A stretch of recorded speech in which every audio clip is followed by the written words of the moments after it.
हमारे कान पक चुके हैं प्रधानमंत्री जी के मुंह से सुन सुन के। प्रधानमंत्री जी से कहना चाहूँगी कि कांग्रेस पार्टी से बाहर निकलिए। आपको सत्ता दी गई है, आपको कुर्सी पे बिठाया गया है, 10 साल हो गए हैं, तो आप क्या कर रहे हैं? सिर्फ आप कांग्रेस को कोसने के लिए उस कुर्सी पे बैठे हैं। प्रधानमंत्री जी, देश आज़ाद हो चुका है, आप अडानी अंबानी से आज़ादी कब लोगे? अडानी अंबानी से आज़ादी लीजिए और इस देश के लिए कुछ करने का अगर मौका है भी आपके पास 1 साल, कीजिए इस देश के लिए, इस देश की बेटियों के लिए कुछ कीजिए। जो मैं सभी देशवासियों से एक लाइन कहना चाहूँगी, ना हिंदू बनो ना मुसलमान बनो, ना हिंदू बनो ना मुसलमान बनो, हाथ जोड़ के विनती है अच्छे इंसान बनो।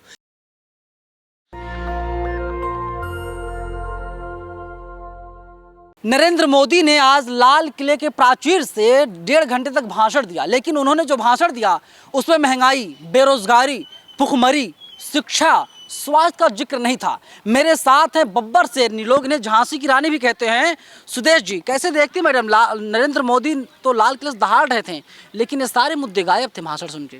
देखिए 10 साल से हम उनको दहाड़ते हुए ही सुन रहे हैं। दहाड़ते बहुत अच्छा है, भाषण बहुत अच्छा देते हैं, लेकिन देश के विकास के लिए क्या काम किए? क्या एक भी काम उन्होंने गिनाया?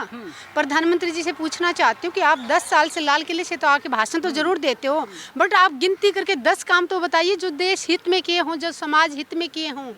महिलाओं को नंगा करके घुमाया जा रहा था मणिपुर में, क्या प्रधानमंत्री जी ने उसके ऊपर एक शब्द बोला? महिलाएं सुरक्षित नहीं है, बेटी बचाओ बेटी पढ़ाओ का नारा दिया है प्रधानमंत्री जी ने, लेकिन उन्हीं के राज्य में बेटियों को नंगा करके घुमाया जा रहा है।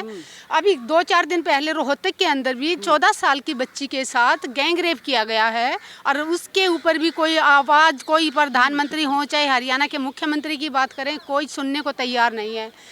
देश हमारा कहाँ जा रहा है? हिंदू मुस्लिम कब तक करेंगे प्रधानमंत्री जी? प्रधानमंत्री जी खुद के कामों से ज़्यादा अगर उन्होंने काम किए होते तो वो बार बार दूसरी पार्टी को विपक्ष का नाम ना लेते। प्रधानमंत्री जी तो ऐसे उस पार्टी को कोस रहे हैं दूसरी को, जैसे वो दूसरी पार्टी भी सत्ता में बैठा हो। परिवारवाद और तुष्टीकरण की बात नरेंद्र मोदी कर रहे हैं, भ्रष्टाचार की बात कर रहे हैं, और अगले जो है कि 100 साल तक जो है खाका खींच दिया उन्होंने।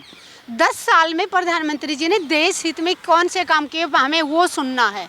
हमें ये नहीं जानना कि कांग्रेस ने क्या किया। कांग्रेस ने जो 70 साल में किया पूरे देश ने देखा, देश जानता है। हमारे कान पक चुके हैं प्रधानमंत्री जी के मुंह से सुन सुन के। प्रधानमंत्री जी से कहना चाहूँगी कि कांग्रेस पार्टी से बाहर निकलिए। आपको सत्ता दी गई है, आपको कुर्सी पे बिठाया गया है, 10 साल हो गए हैं, तो आप क्या कर रहे हैं? सिर्फ आप कांग्रेस को कोसने के लिए उस कुर्सी पे बैठे हैं। नेहरू, कभी राहुल गांधी, कभी प्रियंका गांधी, सिर्फ वो आपके आगे पीछे। आपने एक काम अगर देश हित में किया तो वो काम गिनाइए। आपने बड़ा गर्व से कह दिया कि 2024 में भी मैं लाल किले से बोलूँगा। ये आपका घमंड बोल रहा है प्रधानमंत्री जी। हो सकता है ईवीएम में घोटाला करके आप दोबारा कुर्सी पे आ जाएं, लेकिन लोगों के दिलों में जगह नहीं बना सकते। आप दोबारा भी हो सकता है 2024 में प्रधानमंत्री बन सकते हो, लेकिन लोग आपको दिल से कभी भी अपना नेता नहीं मान सकते। आज भी आप 10 साल से देश के प्रधानमंत्री की ज़िंदगी नहीं जी रहे हैं, एक पार्टी के प्रवक्ता के रूप में आपको लोग देखते हैं। पार्टी के प्रवक्ता के रूप में या अडानी अंबानी के कठपुतली के रूप में आपको देखा जाता है प्रधानमंत्री जी। लेकिन बड़ा सवाल यही है ना कि परिवारवाद पर लगाम लगाने की कोशिश लगातार मोदी द्वारा की जा रही है। भ्रष्टाचार खत्म होता हुआ दिखाई दे रहा है। आज उन्होंने इसका जिक्र साफ तौर पर किया। 10 साल से इनकी सरकार है, कौन भ्रष्टाचार कर रहा है? कौन सा परिवारवाद हो रहा है? सरकार में ये लोग बैठे हैं तो विपक्ष आके परिवारवाद कर रहा है क्या?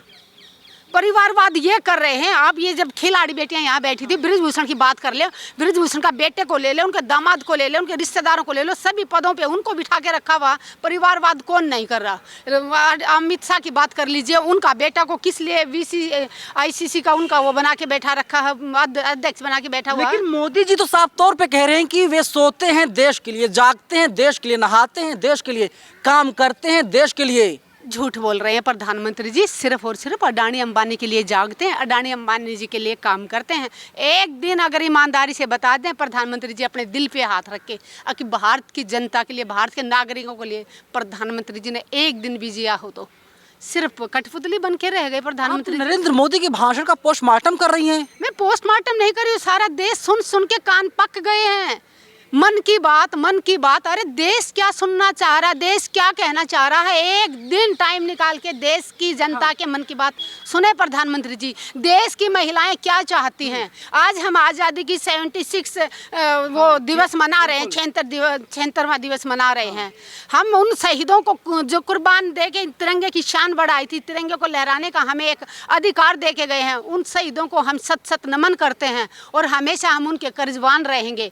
लेकिन क्या आज हमारे अंग्रेजों से तो हम आज़ाद हो गया हमारा देश, क्या आज हमारे देश के जो सिस्टम है क्या उससे हम आज़ाद हैं? क्या इस देश की मातृशक्ति आज़ाद है? बेटियों को नंगा करके घुमाया जाता है, हर रोज बलात्कार हो रहे हैं, बलात्कारियों को इनको ये जेल से छुड़ा रहे हैं, बलात्कारियों को इनके लोग माला पहना रहे हैं और इनकी पार्टी के नेता बोलते हैं कि इनके जेल के अंदर इनके अच्छे संस्कारों के कारण उनको छोड़ा गया। अरे जिसने बलात्कार किया वो अच्छा इंसान कैसे हो सकता है, उसके संस्कार ऐसे अच्छे कैसे हो सकते हैं? लेकिन नरेंद्र मोदी को थैंक यू बोलिए, क्योंकि नरेंद्र मोदी सदन में हालांकि 2 मिनट तक सिर्फ मणिपुर पर बोलते हैं, लेकिन लाल किले के प्राचीर से मणिपुर केस का जिक्र करते हैं और कहते हैं महिलाएं सुरक्षित हैं। संसद में प्रधानमंत्री जी ने क्या उस बहन के बारे में बोला, क्या उस सैनिक की पत्नी के बारे में बोला जिन्होंने कारगिल में लड़ाई लड़ी थी पाकिस्तान से, उसकी पत्नी को नंगा करके मणिपुर में घुमाया गया। देश के सैनिकों के सम्मान की बात करते हैं प्रधानमंत्री जी, तो क्या उस सैनिक की पत्नी, क्या उसका कोई मान नहीं है देश में, क्या कोई सम्मान नहीं है? प्रधानमंत्री जी दिखावा करना बंद कीजिए, ढोंग करना बंद कीजिए। आपका जो नकाब था, जो आपने एक नकाब पहना हुआ था अच्छाई का, लोगों को आपके भाषण अच्छे लगते थे, लोगों ने सोचा प्रधानमंत्री जी जो बोल रहे हैं जुबान के शायद पक्के होंगे, जो कहते हैं प्राण जाए पर वचन ना जाए, लेकिन प्रधानमंत्री जी आपके सारे जो वादे झूठे निकले। आतंकवाद का खात्मा हो गया, मानते हैं ना आप? कौन सा आतंकवाद?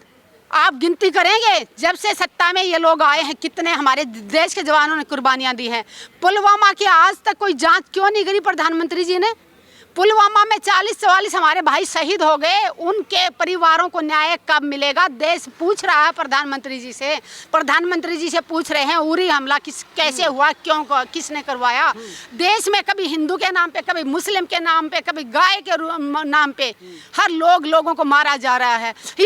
हम ऐसे देश में रह रहे हैं जहाँ धरती को भी माँ का रूप माना जाता है जी, यहाँ हमारे देश में गाय को भी माँ का रूप माना जाता है, पत्थर की मूर्तियों को भी माँ का रूप माना जाता है, लेकिन जो असली माँ है, जो जिंदा दिल है माँ, जिनकी आत्मा है अंदर, जो भगवान ने बनाया, उन माँओं को नंगा करके घुमाया जा रहा है, उन माँओं को नंगा करके घुमाया जा रहा है। और देश का प्रधान सेवक शांति से बैठा है, आंखें बंद करके बैठा है। शर्म आनी चाहिए देश के प्रधानमंत्री जी को। 2-2 घंटे संसद में भाषण देते हैं, लेकिन पीड़ित महिलाओं के लिए एक लाइन नहीं बोल सकते। इतने गुलाम प्रधानमंत्री जी, देश आज़ाद हो चुका है, आप अडानी अंबानी से आज़ादी कब लोगे?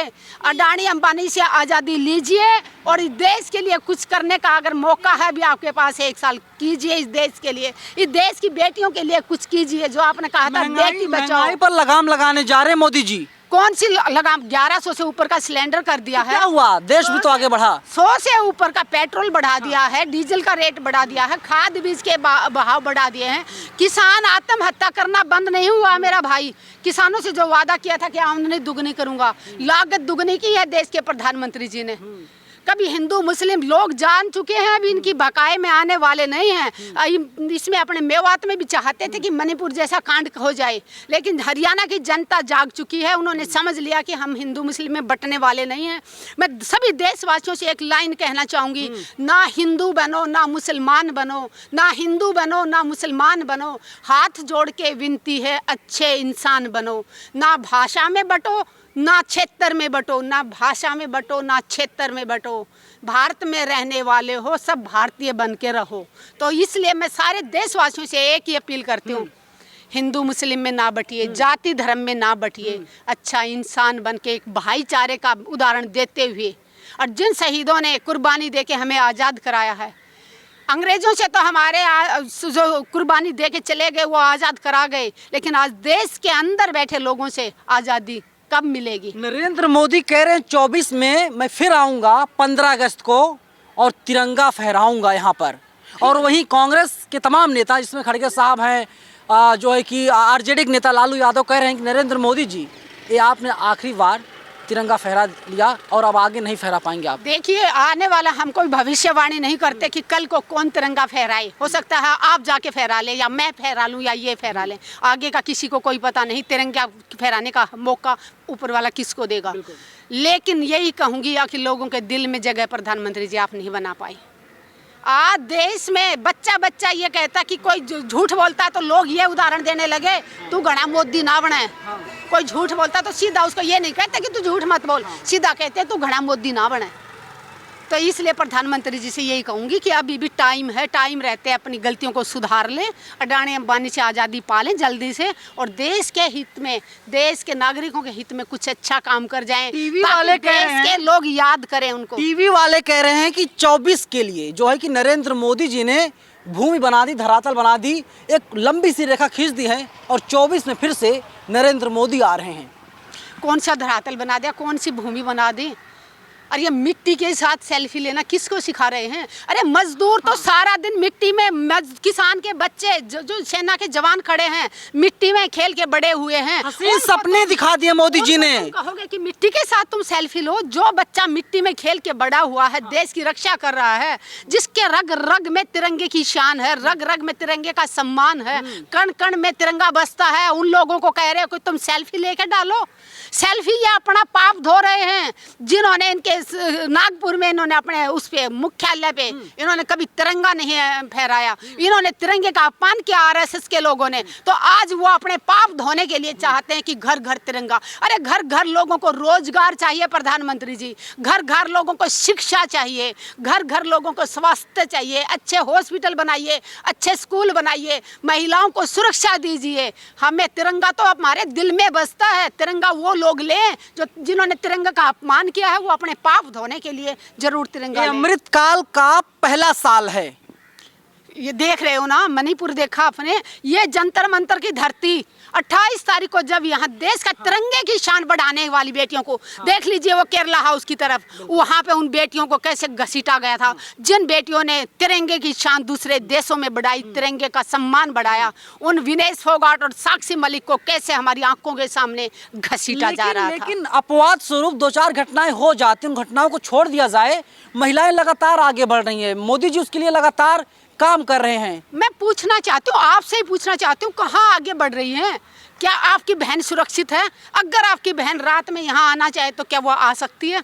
रात तो छोड़िए, दिन में भी अकेली बेटी को जाने में डर लगता है। बेटियों के दिलों में डर पैदा कर दिया गया है। रोहतक की घटना तो एक 9वीं क्लास में पढ़ने वाली स्कूल की लड़की थी, जो स्कूल जा रही थी सुबह सुबह 7:30 बजे, और 4 गुंडे आके उसको गाड़ी के अंदर घसीट के लेके जाते हैं और होटल में जाके उसको बलात्कार करते हैं और उसको अधमरी छोड़ के और वो भाग जाते हैं। और होटल का मालिक भी उसको उठा के उस बेटी को किसी चौराहे पे फेंक आता है, और सत्ता वाले चुप बैठे हैं, उल्टा मीडिया पे दबाव डाल रहे हैं कि ये बात बाहर ना आए। जिसकी बेटी को ऐसे नोच के खाया गया हो, क्या वो माँ चुप बैठ सकती है? बैठ सकती है कोई माँ? बड़ा सवाल यही है। रोहतक में जाके मैं मिल के आई हूँ उस पीड़िता बेटी से, उस पीड़िता की माँ से मिल के आई, उसके फादर से मिल के आई हूँ। रोहतक मेडिकल मोड़ के पास हॉस्पिटल में वो बेचारी इतने रो रहे हैं कि उनकी बेटी को कब न्याय मिलेगा। वो बेटी का पीला रंग हो रखा है, वो उसकी आंखों से सिर्फ आंसू जा रहे हैं। मैडम, एक सवाल है, पर्सनल सवाल है, अगर आप बताना चाहे बता सकती हैं, वरना आप स्किप कर सकती हैं, कि 2014 में 12-13 के दौर में हमें सपने दिखाए गए, पूरे देश वालों को सपने दिखाए गए, और 2014 में नरेंद्र मोदी देश के प्रधानमंत्री बन गए। क्या 2012-13-14 में, क्योंकि लगभग अप्रैल-मई के महीने में चुनाव हुआ था, तो क्या आपको लगता था नरेंद्र मोदी आ जाएंगे तो देश बदल जाएगा, देश की कंडीशन बदल जाएगी, और आप भी मोदी को पसंद करती थी? बिल्कुल पसंद करते थे, और हम बहुत खुश हुए थे, सच में खुश हुए थे, क्योंकि ये जो शब्द बोलते थे ना, इतने भारी भरकम शब्द, और हमने उसको सच मान लिया। सैनिकों ने तो सबसे ज़्यादा पहली रैली प्रधानमंत्री जी ने रिवाड़ी में की थी। 15 सितंबर 2013 को रिवाड़ी में रैली की थी। सैनिकों ने वादा किया था कि प्रधानमंत्री जी का साथ देंगे, तब ये गुजरात के मुख्यमंत्री थे। इन्होंने कहा था, वादा किया था कि 100 दिन के अंदर सैनिकों को 1 रैंक 1 पेंशन दिया जाएगा। अभी आपके पीछे देख लीजिए, सैनिक बैठे हुए हैं, 2984 दिन हो गए हैं, रिटायर्ड फौजी वो बैठे हुए हैं। अभी हम सब ने वहाँ पे तिरंगा फहराया है। 2015 से हमारा धरना यहाँ चल रहा है पोल नंबर 8 पे, तो हम हर 15 अगस्त को 26 जनवरी को यहाँ पे तिरंगा फहराते हैं और 1 बजे से 4 बजे तक हमारे सैनिक यहाँ इकट्ठे होते हैं। तो देश के लोगों से कहना चाहूँगी, प्रधानमंत्री जी ने एक भी वादा पूरा नहीं किया, सैनिकों को घसीटा गया। 70 सालों में जो सरकारों ने नहीं किया वो देश के प्रधानमंत्री ने करके दिखाया। 3 बार हमारे सैनिकों के ऊपर, विधवाओं के ऊपर, वीर चक्र विजेताओं के ऊपर लाठियां बरसवाई इसी जंतर मंतर। तमाम लोगों से जब मैं बातचीत करता हूं तो वे लोग कहते हैं कि ये 2023 चल रहा है और 2013 में जिस तरीके से हमें सपने दिखाए गए थे, और जब वो दौर याद करता हूं और ये दौर याद करता हूं, मोदी जी के तमाम भाषण सुनता हूं, मेरा खून खौल जाता है। भाषण जीवी को एक ही बात कहना चाहूंगी, भाषणों से बाहर निकले, फोटो जीवी से बाहर निकले। और जो आवाज उठाने वालों को जो आंदोलन जीवी कहते हैं, मैं गर्व से कहती हूँ कि मैं क्रांतिकारियों का खून मेरी रगों में है और मैं हमेशा अन्याय के खिलाफ आवाज उठाती रहूंगी। भाषण जीवी से और फोटो जीवी से मैं आंदोलन जीवी अपने आप पे गर्व करती हूँ। जय हिंद, जय भारत। आंदोलन इन्हें लगातार तमाम लोग जो है कहते हैं आंदोलन जीवी हैं, ये जो है कि आंदोलन करती रहती। लेकिन जिस तरीके से हमसे सवाल पूछ रहे थे और किस तरीके से नरेंद्र मोदी ने आज जिस तरीके से लाल किले के प्राचीर से 90 मिनट का 1.5 घंटे का भाषण दिया, उसका पूरा पोस्टमार्टम कर दिया। नरेंद्र मोदी जो असल मुद्दे थे उन सब पर बातचीत नहीं की। मणिपुर के जो दोषी हैं, आरोपी हैं, उनका क्या होगा, मोदी जी ने उसके बारे में नहीं बताया। नरेंद्र मोदी ने कहा बेटियों का सम्मान हो रहा है, लेकिन देश की जनता आज यही पूछ रही है कठुआ का क्या हुआ मोदी जी? हाथरस वाले मामले पर क्यों नहीं बोलते हैं? उन्नाव वाले केस पर क्यों नहीं बोलते हैं? मणिपुर वाले केस पर क्यों नहीं बोलते हैं? और वहाँ के जो मुख्यमंत्री हैं उनके ऊपर कार्रवाई क्यों नहीं करते हैं? अपने आप में ये बड़ा सवाल है और देश का हर एक नागरिक, हर एक युवा यही सवाल नरेंद्र मोदी से पूछ रहा है। लेकिन नरेंद्र मोदी तो भाषण जो है बहुत बढ़िया देते हैं और नरेंद्र मोदी तो अब पूरा खाका खींच रहे हैं और ऐसा लग रहा है साल 2047 तक नरेंद्र मोदी ही देश के प्रधानमंत्री रहेंगे। लेकिन अपोजिशन ने साफ तौर पे कह दिया है कि देखिए नरेंद्र मोदी जी, आप आखिरी बार 15 अगस्त 2023 को लाल किले पर तिरंगा फहरा रहे हैं। 15 अगस्त 2024 जब आएगा तो देश का कोई दूसरा प्रधानमंत्री लाल किले पर तिरंगा फहराएगा, क्योंकि आपकी सरकार में युवा सड़कों पर है। नौजवान जो हैं रोज़गार की मांग कर रहा है, उनको लाठियां बरसाई जा रही हैं। किसान परेशान है, हताश है, निराश है, लगातार सुसाइड कर रहा है क्योंकि कर्ज इतना ज़्यादा बढ़ गया है। किसानों की आमदनी दोगुनी करने की बात की गई थी, लेकिन क्या किसानों की आमदनी दोगुनी हुई? अपने आप में ये भी बहुत बड़ा सवाल है। तमाम मुद्दे हैं जिस पर नरेंद्र मोदी को बोलना चाहिए था। हमें उम्मीद थी नरेंद्र मोदी उस पर बोलेंगे, लेकिन हुआ नहीं। नरेंद्र मोदी ने उस पर नहीं बोला। लेकिन इतना ज़रूर है, नरेंद्र मोदी ने देशवासियों को हसीन सपने ज़रूर दिखा दिए हैं। फिलहाल पूरी बातचीत पर आप लोग अपनी राय हमें कमेंट बॉक्स में बता सकते हैं। कैमरा पर्सन आशीष के साथ मैं नवीन कुमार नंदन, नेशनल दस्तक, जंतर मंतर, दिल्ली।